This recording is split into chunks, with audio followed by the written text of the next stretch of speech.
Zásnuby, které obletěly celý svět. Pojďme se podívat na zásnubní prstínek Taylor Swift.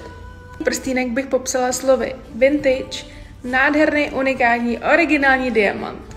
Řeknu vám proč. A dokonalá ruční práce.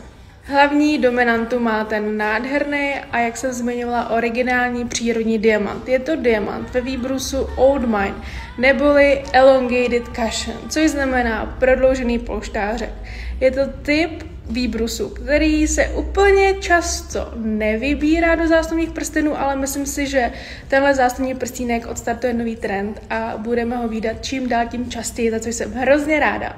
No a tu dokonalou ruční práci vidíme na té širší šínce, kterou já osobně velmi ráda vidím, protože preferuji prstínky, které mají širší šínky, širší kroužky.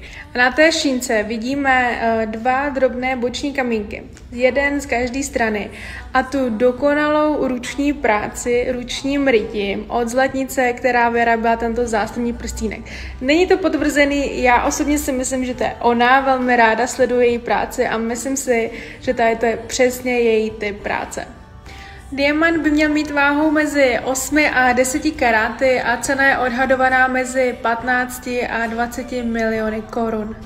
A já jsem se inspirovala prstínkem Taylor a v našem 3D programu jsem vytvořila velmi podobný zásnubní prstínek, jak by vypadal od nás. Co na něj říkáte, jak se vám líbí zásnubní prstínek? A ano, i takovéhle šperky dokážeme v našem rodinném zlatnictví Salapa vyrobit.